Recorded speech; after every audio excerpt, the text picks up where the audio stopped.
Need a practical family hatchback but want a bit of added style and a better view out? Well, you'll want one of these cars then, won't you? But which should you choose between the Honda CR-V, the brand new Volkswagen Tiguan or the Toyota RAV4? It's Germany versus Japan, sushi versus schnitzel. It's going to be tasty. To help you decide, I'm going to compare their design. It kind of looks a bit like a Jazz which has been stung by a bee and suffered anaphylactic shock. Test what they're like to drive. It's not the most relaxing of the three to drive, let's just say that. And see how practical they are. Then there's these picnic tables which are on a ratchet system, so they're nice and tough. And that means that if you're a kid and having a tantrum, you can bang your head off them. But first, let's talk Turkey. The Toyota RAV4 starts from £23,775, but you can save an average of £3,051 on one at carwow.co.uk. The Honda CR-V is priced from £23,025, but there's an average saving of £4,118 available through Carwow. The Volkswagen Tiguan, meanwhile, costs from £22,510. Though using Carwow, you can save an average of £3,204. The Tiguan does have an expensive feel to it, what with these distinctive creases in the bonnet, but you do have to be careful with which spec you go for, because lower specification cars just have these normal halogen headlamps and they just look a little bit cheap. Also, the rear of the Tiguan is a mishmash of Golf and Passat, which aren't the most exciting parents you could have. Still, overall, it's smart and sensible. The Toyota RAV4 has the most distinctive design. In fact, it kind of reminds me of a stormtrooper. Well, it would do if it was in white, but I do like this metallic wine colour. In fact, just look at my effing red trousers. I wore them especially to match. Actually, these are more like plum, aren't they? However, just like colourful trousers, the RAV4's kooky design won't be to everyone's taste. But if you want to stand out, it'll let you do just that. For me, the styling of the CR-V is a bit of a mixed bag. So I like certain elements of it, such as the bold grille and the design of the lights. But overall, it kind of looks a bit like a Jazz which has been stung by a bee and suffered anaphylactic shock. Still, there's nothing offensive about it, and the various chrome detailing of this test car contrasts nicely with the black paint. Inside, the CR-V feels the best built. All the materials have a high quality touch to them, and the layout is simple and stylish. Unfortunately, the same can't be said of the infotainment system, which can be annoying to use. There's another information screen just here on the dash, and once again, it's not the easiest thing to operate. It's totally confusing, actually. And then if you want to use the cruise control, you press a button called main. Yes, this car is massively frustrating at times! As with the Honda, this RAV4 is fitted with an upgraded infotainment system. Thankfully, the Toyota's is nicer to operate, though it's still not one of the best in class. But the cabin does stand out in another way. The RAV4 definitely has the most interesting looking interior, and in places it feels really nice. It's got leatherette here and suede here, but then other plastics, I mean, they're just absolutely terrible. If you sat in any other Volkswagen recently, the Tiguan's interior will be rather familiar, but that's no bad thing. Inside, the Tiguan is without doubt the easiest to use and the best laid out. It also has the simplest infotainment system, and it comes with Apple CarPlay and Android Auto. And quality on the whole feels good, but when you look around, some of the bits actually feel cheaper than in the other two cars. The drop in plastic quality is most noticeable when you climb into the Tiguan's rear, but it's not all bad news in the cheap seats. There's some nice features here in the back of the Tiguan. For instance, you can slide and you can recline the rear seats. Plus you can get the car with the front passenger seat, which folds down like that, so you can carry longer items. And then there's these picnic tables, which are on a ratchet system, so they're nice and tough. And that means that if you're a kid and having a tantrum, you can bang your head off them. There's no need to get angry about the rear passenger space, even if you're tall. And the Tiguan actually has just about enough room to carry three in the back at once. It's also easy to fit a child seat, while there's more useful in-car storage areas than in the Honda or the Toyota. You could spend an extra £350 to get an automated tailgate on the Tiguan, but why bother when the manual tailgate is that much easier to open? And then you're left with the biggest bit capacity of the three cars here. It has plenty of useful features like a false floor and various tie-down hooks. There's also lots of space to cram everything you need in. The rear seats are lowered using levers in the boot and split three-way. Then you're left with a cavernous flat load bay. Though, due to the sloping roofline, you can't quite squeeze as much in this Tiguan as you can the Toyota RAV4.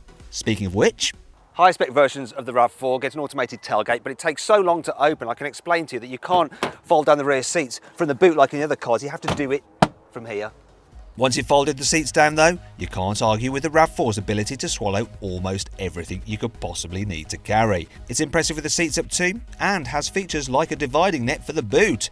There's plenty of cubby spaces as well, with highlights including a large glove box and more space above it. Fitting a child seat is just as easy as in the Tiguan, but for adults it feels even more spacious. If I had to go long distance in the back of one of these cars, I would choose this RAV4 because you can really stretch out in this thing. It's almost like being in a limousine. However, if you need to carry 3 in the back at once, the RAV is actually the worst, as its centre seat is the most uncomfortable. And that brings us on to the Honda CR-V. It's not quite as spacious in the back as the Toyota or the VW, but it's still roomy enough.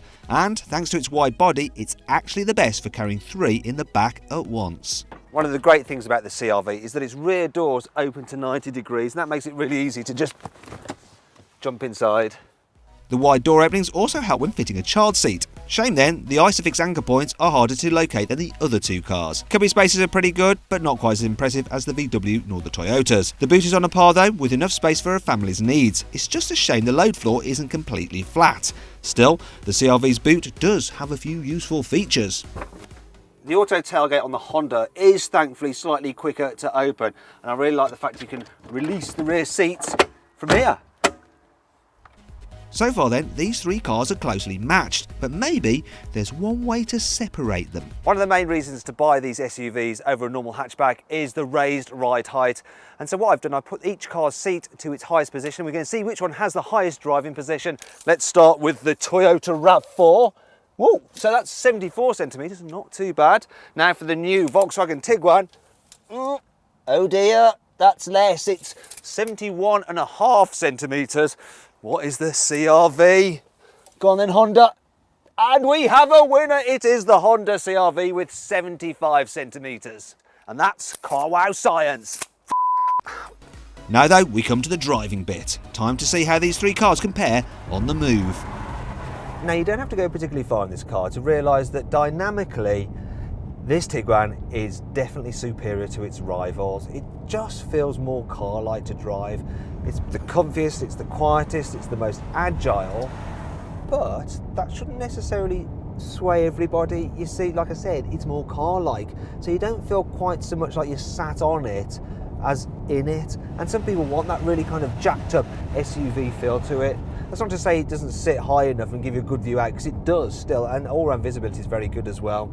It's just that, yeah, some people want a car that just feels a bit more tough and rugged and a little bit different than a normal hatchback. The Tiguan has the biggest and best engine range of the 3 cars, and like with the others, manual and automatic gearboxes are offered, as is front and all-wheel drive. But really, all these cars are only capable of mild off-roading. What they're like on the road matters most. So how does a CR-V work out? Well, first thing you notice is that this car, oh yes, it's a little bit on the roly-poly side through the corners, and the steering as well, it's kind of very light. It doesn't feel like this is connected to the front wheels, but the light steering does mean that the car is very easy to manoeuvre in town, and that soft suspension, which makes the car roll a bit, means that over bumps, speed humps especially, and potholes, you don't notice them. Another thing about this car is that, well, it's on the whole pretty quiet to travelling at speed. It's very comfy, the seats are nice. The only thing you do get is a bit of wind whistle whipped up by those massive door mirrors. Of all the cars here, the RAV4 has the most limited engine range. There's a manual diesel or petrol hybrid, both of which are front-wheel drive. Or you can get the hybrid with an automatic gearbox, but then it's four-wheel drive only. Still, it's not all bad news. Now for me, this RAV4 is perhaps the surprising package of the bunch, because I thought I'd find it really terrible to drive, but actually it's really quite good. So the handling, it's as good as you ever need an SUV to be. It's comfortable, it's really easy to see what's going on, because not only are you sitting high, but you've got a low dash, so your forward visibility is great. You know where the corners of the car are, and I think it's the easiest to manoeuvre in town as a result of that. The only real problem I have with it is that at speed you get quite a lot of noise from the tyres and a bit of wind whistle whipped up, so it's not the most relaxing of the three to drive, let's just say that. So then, where does all that leave us? Well, Well, this group test is actually really close. So the Honda CR-V, it's got the poshest cabin and the comfiest suspension. The Toyota RAV4, well, it's the most stylish inside and out, and it's got loads of rear passenger space. But it's the new Volkswagen Tiguan with its wider range of engine choices, its well thought out interior, and its good all-round driving manners that wins this test, but only by the narrowest of margins. If you enjoyed this video, please like it, share it and subscribe to our channel. And if you click over there, you can watch the detailed in-depth reviews of each of the cars in this test. Now, did you know that the Volkswagen Tiguan is made in 4 different countries? Germany, Russia, China and Mexico. Arriba!